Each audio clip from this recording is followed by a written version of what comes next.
So, Jeff, you're not just an attorney, you're a founder, you're an entrepreneur, and even a franchise owner. So, can you high level walk us through your journey and how you went from engineering to law to building intellectual strategies? Yeah, sure. I'm messed up, I guess. I really like to learn. I'm just literally I'm a learner.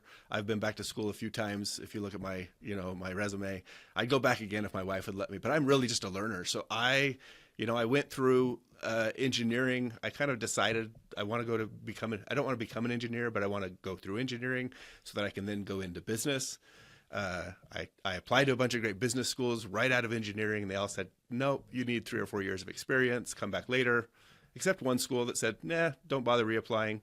Uh, and then in the meantime, while I was, on my kind of 3 or 4 year plan to work and go back and reapply to those schools, somebody kind of came to me and said, hey, you should go to law school, become a patent attorney. I'm like, I don't know what that is, but sounds interesting. Sounds like it's in demand. Let's do it. And then, 10 years, was it 10 years? 10 years or so after law school, I went back and, did my MBA and really shifted my career. So it's, I work with innovators, people who create, and I feel like I've got some of that in me. I like to explore, I like to experiment, I like to learn, and it's just led me on this path that's gone several places. Yeah, it's really kind of a cool concept.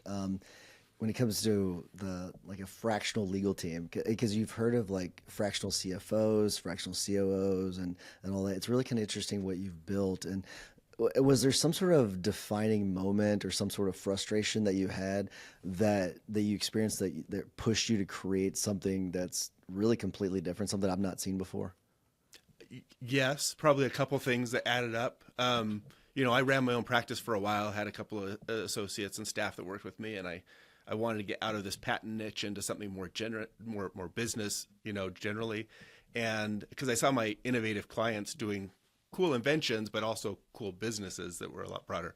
So that's when I went back up MBA. But I think a couple points in time that really got me to where I'm at right now. And believe me, I'm still on a learning curve and innovating and, kind of evolving with the process. But I think we're at a good spot. But when I went in house, so I went from running my own practice. I went in house, and 2 weeks in, I said, "This is the wrong way to practice. What have I been doing the last 10 years?" And I think most people I've talked to who've gone from private practice to in house have said something similar. And it's kind of like having a baby. I say that to some of my friends who've never been in house, and I don't think they believe me. But you don't know what it's like to have a baby until you have a baby, right? It doesn't quite connect, and you just don't quite know what it's like to go in house until you've been in house. And so when you go in house, you just start seeing differently. In fact, one time was maybe a couple times actually, I was doing things. I'm like, these guys are gonna fire me. I'm doing this like a law firm attorney would do it, and that's not what they want, right? They want faster, they want more succinct, they want you to jump from topic to topic to topic, depending on how many attorneys you have in your team. And so it's a different type of practice. But that was like the first moment I'm like, I've been practicing with the same types of clients on the outside, maybe the wrong way for what I should be doing on the inside. And so when I left that job, I went and I kind of just fell into a fractional role.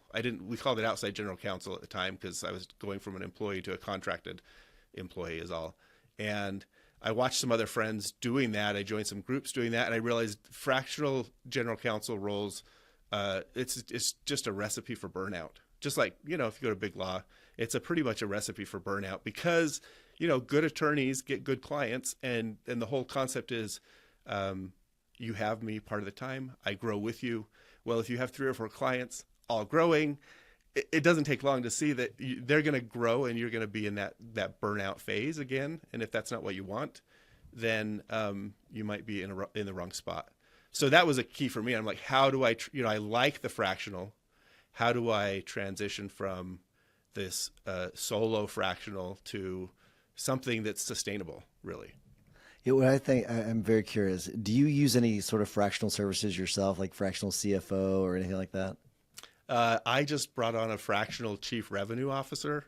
So we'll see how that goes. But I do, yes. That's interesting. Okay, hey, it's kind of like a practice what you preach almost kind of a thing. So I think that's kind of interesting. Yes, and I actually run my practice with my wife. She's extremely good. She runs our finances and all the organizational stuff in the practice. I keep trying to talk to her about bringing in somebody part time on the finance side because that's an easy thing to hand off to a lot of people. We're not there yet. That's a conversation we're still having as partners in the business. And so we'll probably bring somebody on at some point, but that's in the future. We just did a series last week or 2 weeks ago where we brought on it was three couples. They run the firms together in different capacities. Some had where it was both were attorneys. Others one was attorney, one was not. It really was kind of interesting. I asked them the same questions, and so each one I think had 20 minutes separately, and then at the end we brought them together for 10 minutes to see how their answers were maybe different. It was a lot. It was a lot of fun. So with it, I am curious when it comes to running the firm with your spouse. How has that been? Is it what you expected it was going to be? Why did the two of you decide to run the firm together? Can you talk about that a little bit? Yeah, so she's not an attorney. She was a stay-at-home mom for a long time. She's extremely smart. She doesn't necessarily give herself credit for all the things she knows how to do really well. And our kids were getting older. We've got 4 kids, and when the youngest was, I guess, starting to go into elementary school and all that stuff, she's like, I think I'm going to go look for a job, find something to do, and I said, yeah, that'd be great. Whatever's fulfilling. After a while, she was kind of looking, and I'm like, we're building, like I'm trying to build this thing. It would be awesome to have you build with me. So she's like, yeah, I don't know. I kind of want to do my own thing. And then eventually, she came around.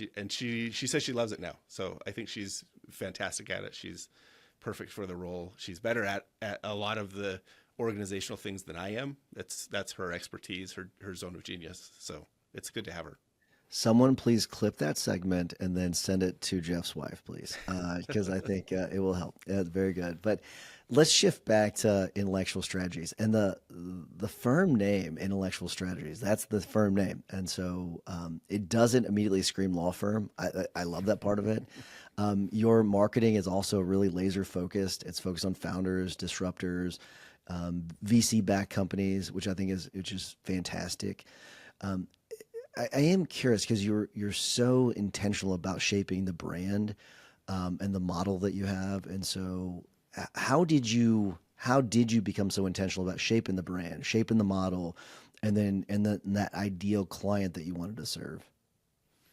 Oh, that's another long journey, I think. I mean, believe it or not, it started because of my IP practice. I was helping these big companies like IBM build portfolios of patents, and at one point I'm like, I see the big companies. I help them put patents in their armory, and what does all that mean? But I see my small clients, and I help them put one patent, first patent together, and it's awesome, right? It means everything to them. I've had people come to my office with drinks and champagne, I'm in Utah, so a lot of times it's apple cider or whatever, sparkling apple cider, and they want to celebrate the fact that this has just been filed, right? Because that's how much it means to them. But as I was going through that, I started thinking, well, how do I figure out, more about IP strategy? And then I realized IP strategy is just one version of general business strategy. And then I started studying business strategy, and that's kind of what led me to go back to get my MBA. And when you go look at business strategy, it's one of the most confusing fields out there. Everybody has a different definition. Nobody knows how to describe it in a way that any small business owner can just take it and use it. And so I actually went down this whole path for years, just kind of, intentionally but tangentially to running a practice. And I said, how do I make this easier for myself, for my clients? I came up with my own definition of strategy, and that's really framed how I've done things in my law firm, Intellectual Strategies, since then. So that's probably the rough version of the story. Yeah. I'm so curious about like patent trolls. Do you ever deal with like patent trolls? Is that still a big issue? I mean, in the past, I'd heard about it before. Is that even something you have to deal with on a regular basis? We do deal with people who, I won't get into the definition of patent trolls and all that, but we deal with people who are asserting wild claims based on patents. And Yeah. we did a case with a client a year or two ago. We finally settled it. And, it comes down to how belligerent people are a lot of times and how much money they have behind their belligerence. And so I think we had a really winning case, but we ended up settling because in the end it was easier and more efficient to do that after some initial fighting than to take it the full way. Although I Yeah. think we would have won had we taken it the whole the way, all the way. It just would have cost our client a lot more, and that's wasn't necessarily in their best interest. Was it harder for you in that situation to advise them that it's better to probably settle, or do you think it was harder for them to accept the fact that they need to settle? I'm curious about that because I'm sure it probably pissed you off. You know what's funny is I don't do litigation myself. I brought a friend in because we had, when you're doing fractional, and I was like, I don't do litigation. I don't want to do litigation, but fractional, you're their guy. And so problems come up, you're like, enough problems are coming up. I should just bring someone who does litigation onto the team because that's kind of the whole model of a fractional legal team. Anyway, the litigator I brought on, he is the most level-headed guy that I know. And I get fired up. Like you said, somebody files something. I'm like, this is ridiculous. This does not make sense. It's like, we got to fight this stuff. I don't necessarily take that emotion to the client. I try to take them something a little bit more tempered and say, hey, here are your options. But it fires the clients up too, because they're like, what is this? This doesn't make any sense. Like they've got this thing and we've got this thing and they're totally different. And so clients get emotional, and then I have to kind of back down a little bit. I'm like, well, here are your options. Here's how we should look at it. Here's a recommended course of action. It's easy to get fired up. But I'm glad that I have a counterpart on my team who takes the more formal, very level-headed and smart and strategic role for negotiating with the other litigators who often are more fired up than he is. I'm glad that this scenario came up because I want to know about the dynamic of how it works when it comes to your model and why it works for clients. Because it is interesting because I'm wondering how much clients, whenever they say, whenever they hire you to be their fractional legal team, how much they think, oh, you're going to do everything. Or I wonder, how do you set expectations at the beginning to say, listen, I don't do litigation, but I do have people that we're going to be able to reach out to, and I'm guessing it's going to cost them more money and all that. So how do you explain that to them so that it still makes sense for them that this is still a good model for them? Yeah, it's a fantastic question because most of the times when you hire an attorney, generally you're like, I hired you, I want him, I want her, and you think that they're going to do everything. Especially small business owners, they're like, I didn't hire. If you go to a large law firm, maybe there's more of an expectation that they hand stuff off to juniors and whatever. But in my experience, they come and they hire, as my wife says, Jeff, they hired you. They want you to be doing this. And so I've had to be very intentional over the last several years saying, hey, we are doing a team model. You're hiring me, of course, but you're getting the whole team. And I explain the benefits to it. But to try to really drive that home with them, I go back to my engineering roots, right? In engineering, I like to see the whole system. I like to lay things out. I like to, put tables together. And so I've done that for a lot of the services we offer, including our fractional legal team stuff, where I just say, hey, let me send you a package. It's got a breakdown of 3 different packages that you can select from. It tells you what's in them, and these are starting points. We customize for each client. We've had 2 in the last 3 weeks. We've had 2 great fractional clients come on board, and they're totally different. One of them has a lot of IP stuff that they want included, which we typically, exclude, like litigation and bigger one-off projects are typically excluded from our monthly retainer. But for them, we balance things out and we're including that. The other client, they're more, they're further along in their stage. They're out there selling products. They're a bigger company, a lot more revenue as opposed to more of a startup. And so we're doing a lot more full service, spread across the team type of work. There is IP, there is some dispute stuff we're doing, but So I send them this. I say, hey, here are the packages. Because what I want to do, I want to empower my clients to make informed decisions. And I say, we are probably a really good fit for a lot of people who we're targeting because, we've been very deliberate putting our team together. So if we're having a conversation, there's a really good chance that we have something we can offer you. But if I just go and say, I do a patent, it's $12,000, and you don't know what that means, because that's the past life I was in. I've watched lots of firms do that, and they're like, you need a patent, it's $12,000. You need a whatever. And I'm like, but what are you getting? There's so many different ways you can do that.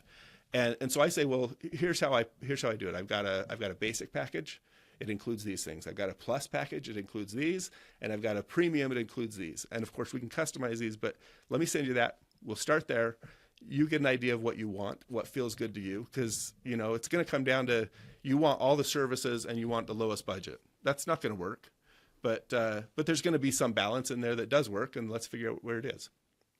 Can you talk about the pricing strategy? Because that seems to be the most effective strategy when it comes to pricing something like this. And so can you talk about the different tiers and how you came up with those tiers and why you came up with those tiers? Yeah. So my goal, and this is where me and my wife have different roles, right? My goal is eliminate the billable hour completely. I hate it, like most attorneys do. So if I could eliminate it completely, I would totally do that. And I've tried to structure it so that from a client perspective, it's not an hourly thing, because that changes the behaviors of the client and the interactions and how often they call you. I don't want anybody to feel like they shouldn't be calling me because of the way that we bill. That's like counterproductive to the entire reason we have a relationship in the first place. And so I do everything I can to frame it in terms of just flat fees. And I'm kind of, hey, things will even out as you go. If there's some ups and downs, great. If it trends, we'll switch it. But so client facing, it's really not an hourly situation for the most part. Internally, where my wife is tracking and we've got team members working, she's very much on the hours. She's tracking that stuff because we need to know for our own purposes, of course, how to pay our team and all that other stuff. And so she'll track it, and that's how we'll know then if there's trending going up or down, because as a fractional, we scale with our clients, and hopefully they scale up, but sometimes they scale down too.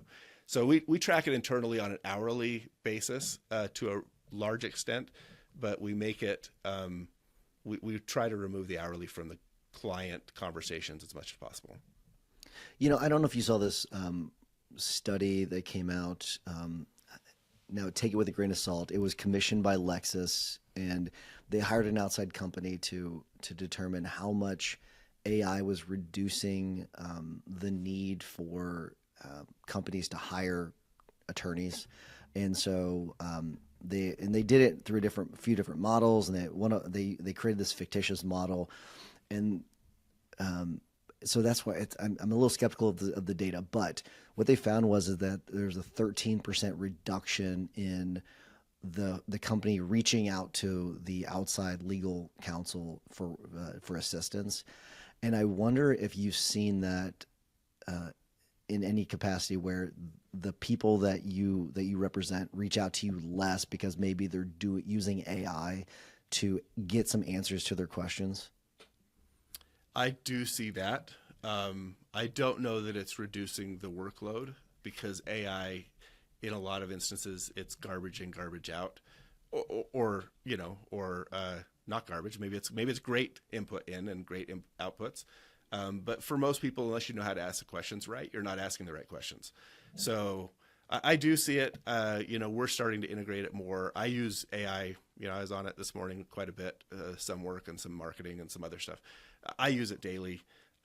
We're encouraging our team to use it. We're looking into some products, but we've done some demos. Frankly, we haven't adopted anything on a large scale because, frankly, when you look past the kind of the business speak and jargon of even during the demos, what they're really saying is, we can do a pretty good job if your expectation is a first year associate who's in his first 6 months of practice, and we don't To which I say, great. I hope it gets better soon, but we don't hire first year associates. Like we can't do that in our practice. It's either because I'm not a great, I don't have patience to train people, or it just doesn't work for our clients, right, financially. But so we don't hire first year associates. So I haven't figured out how to plug in a first year associate AI tool into a role that we don't have for people even. So That's pretty interesting. So how do you design this in a way that you can provide a legal service that integrates really deeply with that client's business, but you're still able to do it on a fractional budget, and it's a fractional in scope? Because one of my biggest concerns when it comes to any sort of fractional anything is that they don't quite understand the business. So I wonder how you're able to integrate in a way where you're able to understand the business and really understand their needs so you can advise them properly. So there's an internal fight that happens with me all the time. And that internal fight is all about the engineer saying everything needs to be perfectly defined and, known and risks identified. And then there's what I'll call the MBA inside of me that says, hey, let's try it. Let's hypothesize. Let's take some action, see what happens, and evaluate and, pivot if we need to. And so really that MBA side has for the way that I work, has to control a little bit more the engineering side, so that I go and I say, because every company is different. They're all innovators. They're doing stuff that hasn't been done before. Some of the processes are the same, but they're literally creating teams in ways that teams haven't been created. They're creating products in ways products haven't existed before. So they're creating new problems and risks that haven't existed. And so, for me to think that I'm going to engineer this, down to the fourth, decimal point or something, it's just not going to work. So I take a very relaxed approach in a way, and I say, let's meet often. Let's communicate well. Let's talk high level strategy, and let's make sure that your team, it's just not just CEO talking to me, right? Talking to Jeff. Let's make sure your team feels comfortable talking to my team as if they were just walking down the hall, poking their head in the door and saying, hey, Danielle, I got a question. What, do you have a second? It's that's how teams operate well, right? It's just having fluid communications, and that's been my approach at a really high level. There's got to be like, as you hire attorneys, I wonder how much when people hire you as a fractional CFO that they want you as the actual, or not CFO, fractional attorney, fractional legal team, however you want to put it. But do you sell it as a team, or you're getting the team to help? Does that help prevent them wanting Jeff every single time? Or, because how do you deal with that? Yeah, the short answer is yes. Like I used to be more hesitant about selling the team aspect of it, and now I'm as bold as I can be, because I want it to be clear that, like, people don't realize it, but there's value in having access to the team. You don't want one attorney with one specialty giving you advice across every discipline in your business. They just don't know it. And while that happens a lot in small businesses, and it's worked, it's not the best way to do it. The best way is to get a bunch of, experts across different areas that every business needs. Every startup has 20 different areas that they're dealing with. And so to have people who are more expert in each area as it comes up, why wouldn't you do that if you can do that? That's been my driver. I'm like, there's nothing about this that doesn't make sense. It's maybe a little bit more fuzzy around the edges sometimes, and maybe there are people who say, well, I want you, and I have clients who they'll say, hey, for this project, I want you on it, and I'll accommodate that to the extent that I can. But that's not every project, and I have to be very deliberate when people hire me, because they're just not used to hiring attorneys in a team setting like we're doing. It's just new. Yeah, I'm very curious if you've learned anything about selling legal services, and when it comes to, like, your clients? Like, have you learned anything from your clients? You know, they could be founders. A lot of them are disruptors. They're creative types. So I wonder if you've learned anything about selling, like specifically selling legal services from your clients that's made you a better law firm owner. Gosh, I might have to like dissect that question a little bit. I don't think of myself as a sales guy. So let me say that up front. I think I'm good at selling legal services, but that's because I believe in the way we're doing it. But I don't profess to know sales tactics and techniques and stuff like that. Despite my MBA, that's not where I focused on anything. So Sure. when I go into a conversation, like the conversation you and I are having is a lot like the conversation I would be having with a potential client. And I just say, hey, here's how our team works. Here are the people that are on our team. You know, where we focus the conversation typically is on, you know, the business milestones that are coming up in your business, or maybe a few past hiccups that need some cleanup. And I say, well, if those are the business milestones, how do I, as you know, as your legal counsel, come in and start to frame some legal work into those business milestones to support you achieving those in time. And so, you know, by the time you've spent 30 minutes having that conversation, I don't think it's a matter of, you know, now I'd like to get a commitment from you to purchase our services. It's just, you've already started the relationship in my mind. And if it's a good fit, it will continue. And if it's not a good fit, it won't. And that's okay too, right?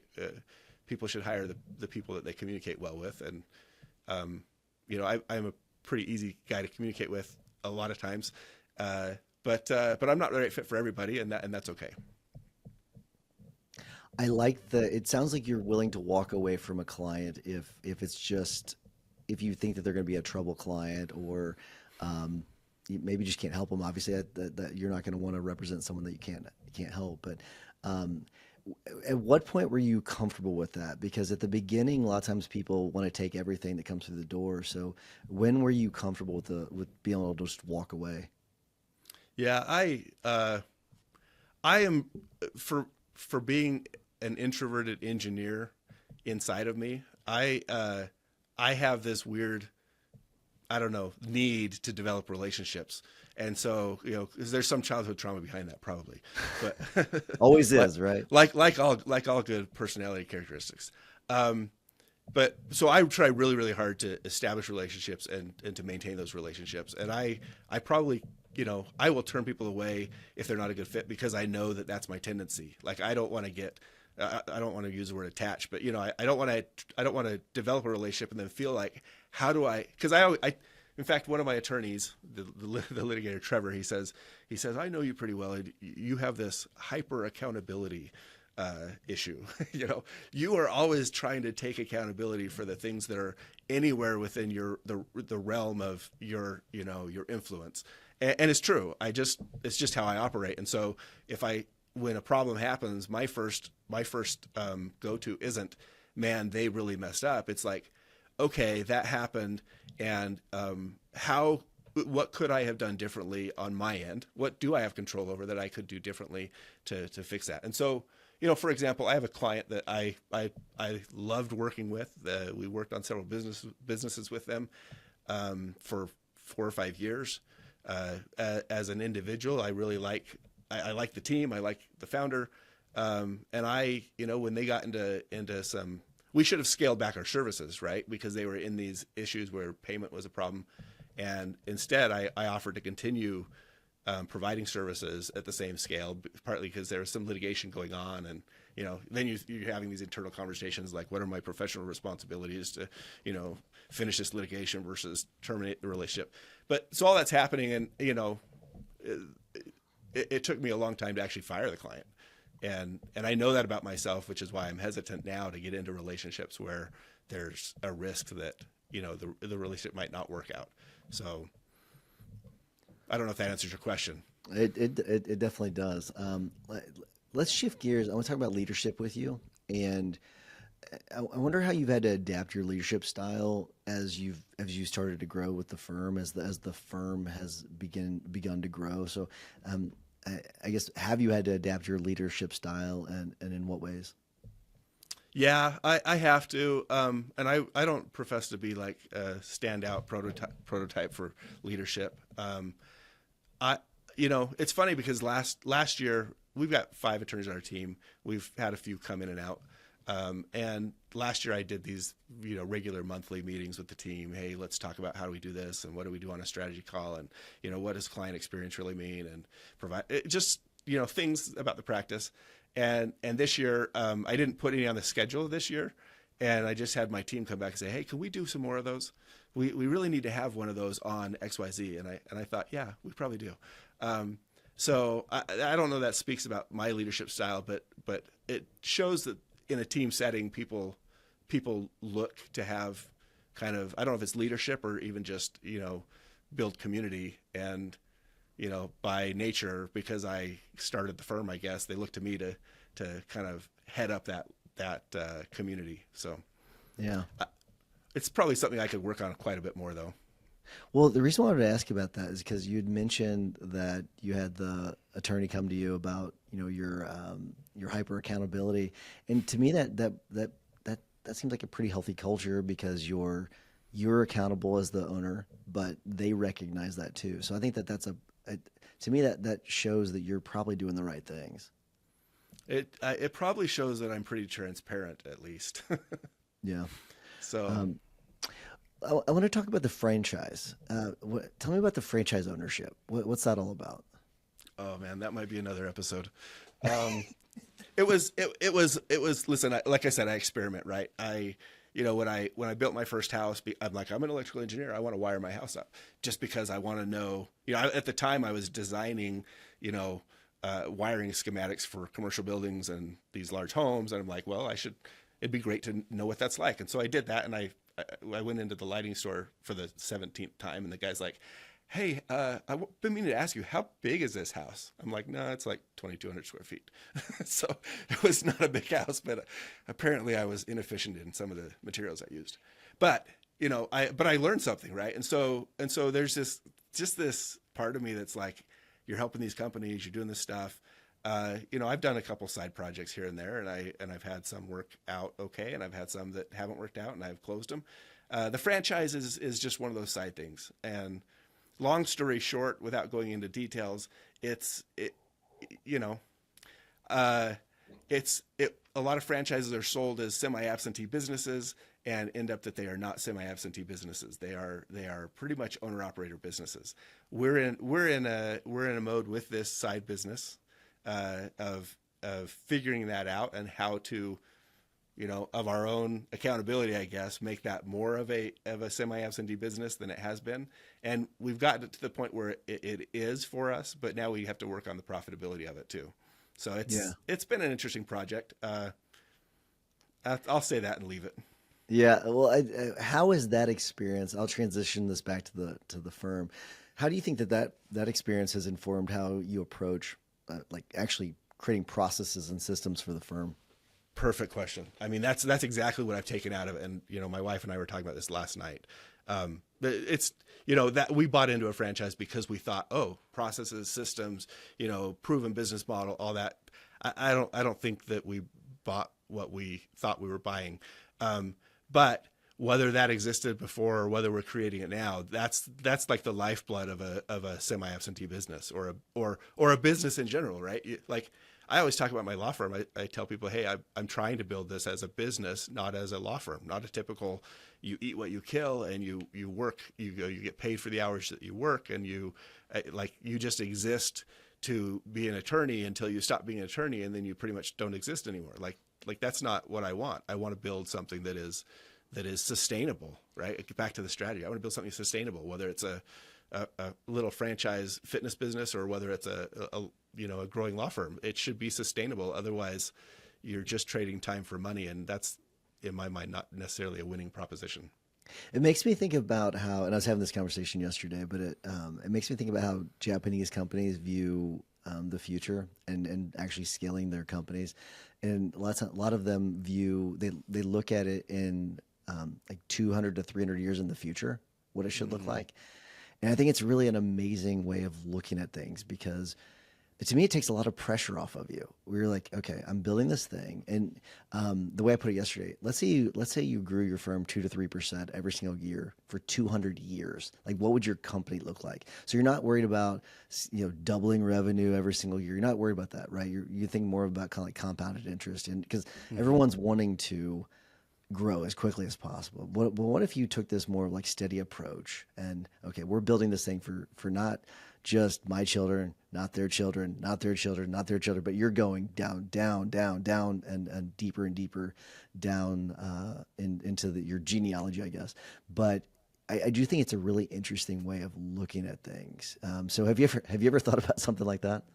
I love that. I haven't used that term or heard. I don't think I've heard that information about Japanese business, vision, but I love it.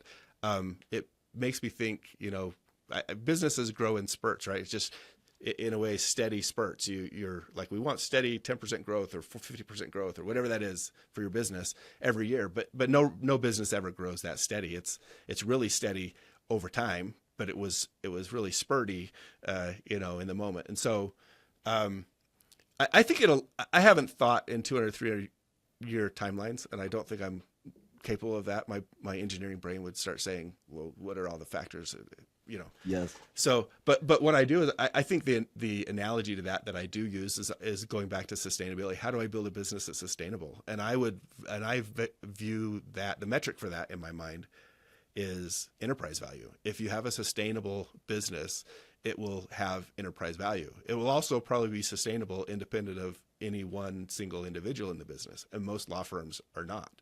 And that's why that's why I didn't name my law firm Holman and something and something.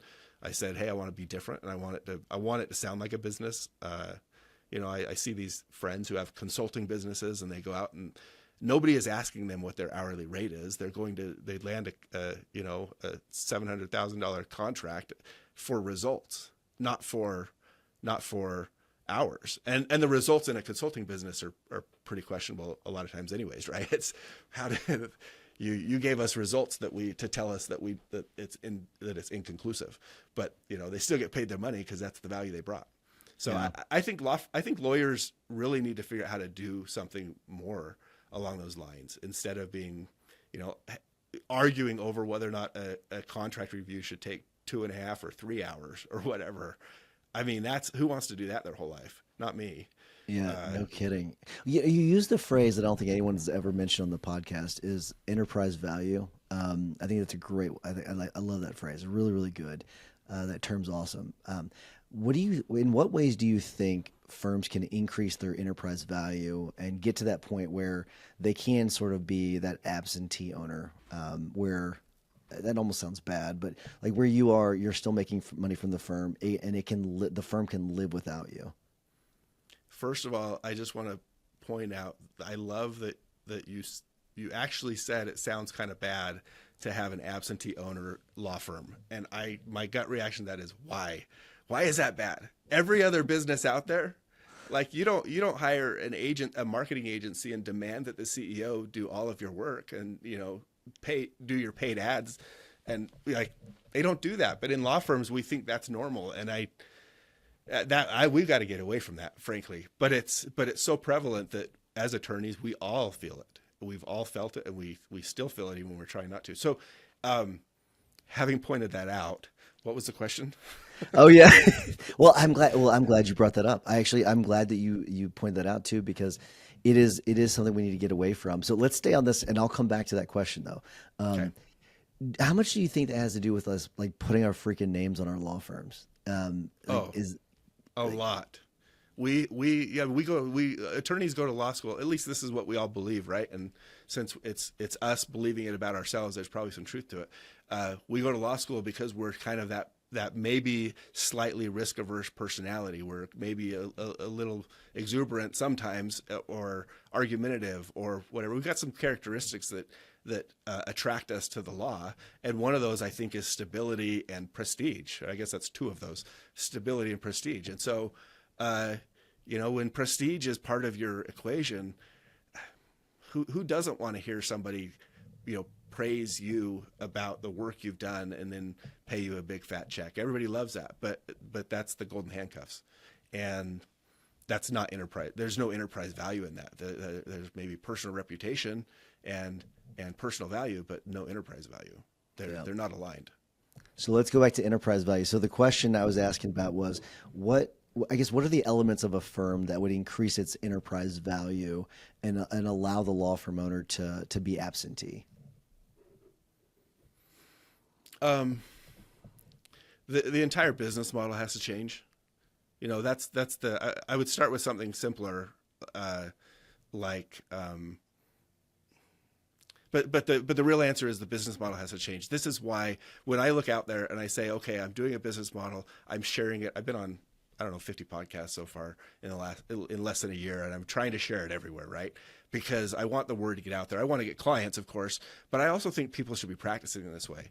And when I look at it, no big law firm with an established business model is that because of their personalities, they're not going to change their business model to do what we're doing.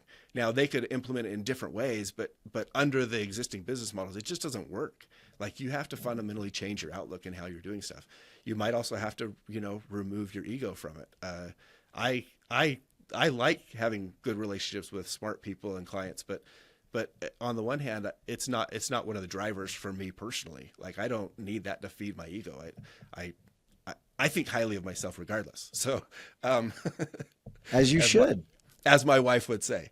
But no, I think the business model really has to change because business models are almost always set up to they're based on hourly billing, they're based on hierarchical organizational structures, and they're based on very intimate client relationships.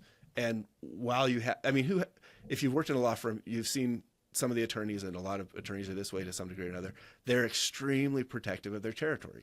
And, I've had people yell at me about stuff because they thought I was infringing on their territory. It's just like, okay, so what I've had to do is I guess maybe to round this out, I've had to change. I'd have had to approach this with a totally different mindset. I want to have open communication, open relationships with my clients so that they know who my team is and they want to talk to my team as much as they want to talk to me. If I'm doing it right, I'm hiring people smarter than me, and my clients want to talk to them more than they want to talk to me, hopefully. But the business model is set up so that it's a team approach.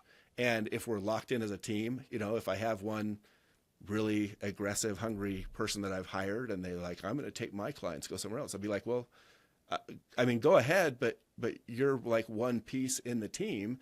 And if a client really wants to follow you because they love you that much, then they should probably go with you. But chances are, the way we've structured it, one person leaving shouldn't impact most of our client relationships because they hired us so they get the whole team. And one person leaving isn't a team. So it just, the business model itself is just fundamentally different. Yeah, I agree with you quite a bit on that. How can law firm owners build that mental muscle to make that mindset shift?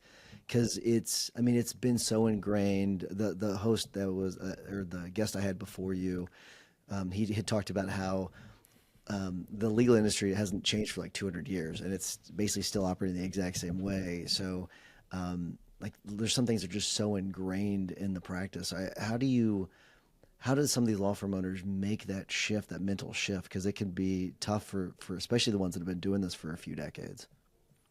It's very tough. I don't want to downplay this. I literally closed down or altered drastically the law firm that I had pre-fractional team to what it is now. I went back to school for 2 years in a part-time MBA program.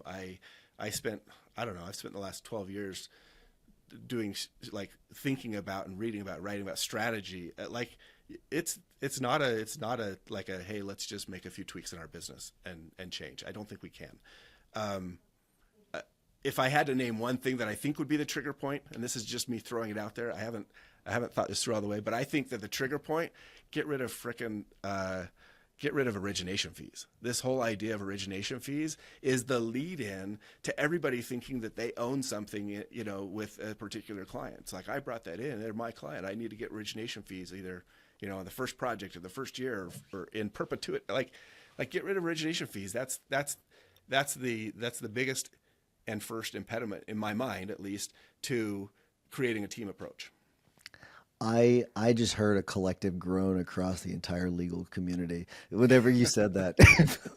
That's because all of them have built their businesses, and that's exactly how they grow their teams. I see these other law firms out there, and this isn't to knock them. They've chosen a different business model, right? Those business models rely on origination fees to attract laterals to come in and bring their business with them, so that they can grow a bigger law firm. But are they actually growing a bigger law firm with a larger per partner enterprise value?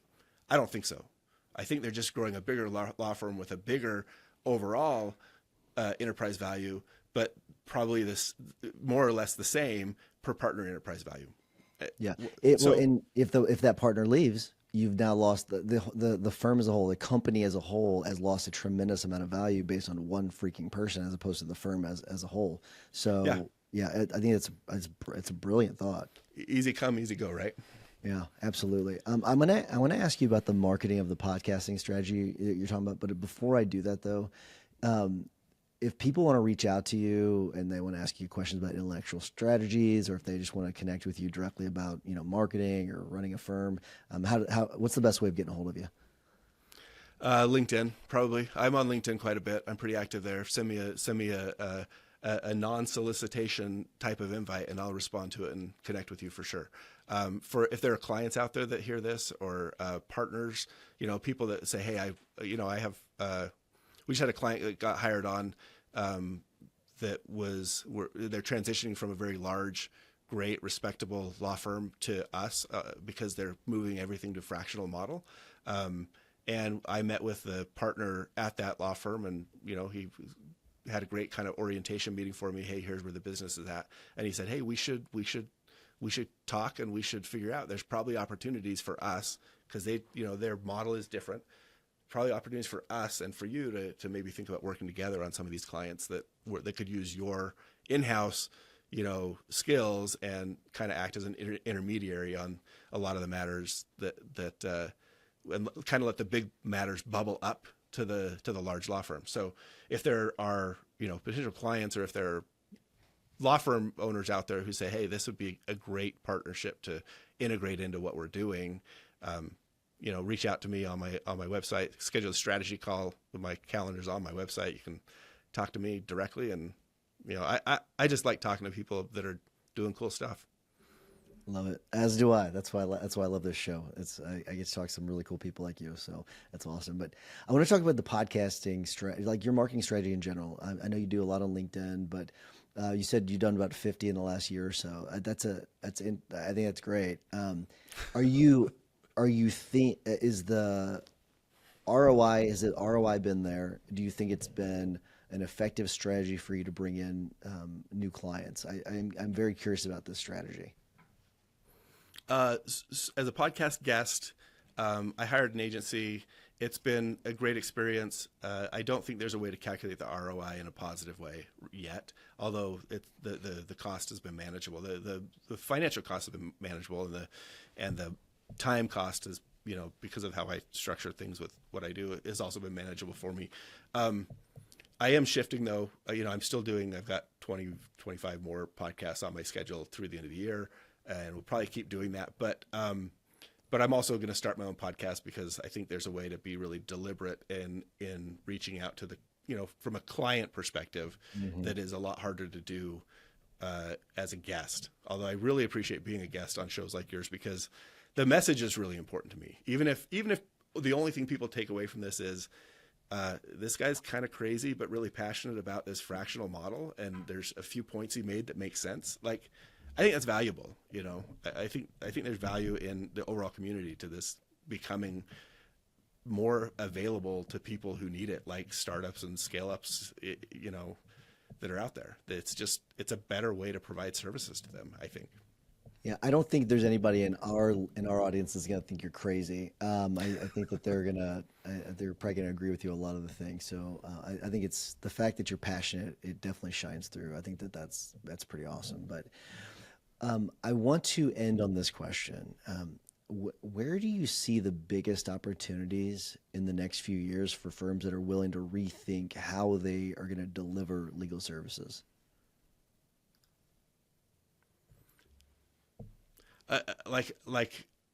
Philosophically, I would say I want to see law firms become partners again with businesses. If I read some anecdotal historical stuff about general counsel, right? And general counsel started out as a really a business advisor with legal experience and knowledge, and it shifted.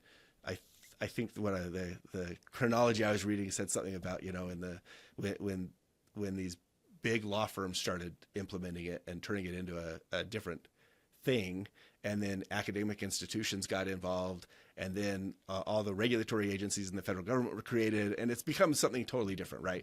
But when it all started, people would bring on an attorney as their general counsel to be an advisor in the business, not just if I have to talk to you about a legal issue, then I guess I'll do that. And I would love to see philosophically the industry get back to that, where business owners want to include legal experts in their business. On a practical level, how do we do that? I don't know how to do that other than what I'm doing. You know what? That is an honest answer, and that's what I want. I think that that's the I don't know part. I think that there's so many things that are unknown that over the next few years that in a normal decade things were unknown. When AI is progressing as quickly as it is, it's even more unknown. So I think that that's a very honest answer. But Jeff, I really appreciate you doing this. It's a lot of podcasts that you're doing, so that's pretty incredible. But I've enjoyed this conversation a lot. I can tell you're passionate about what you do, and so anything we can help to do to promote you, just let me know. Oh, I appreciate that. It's been a pleasure being on your show.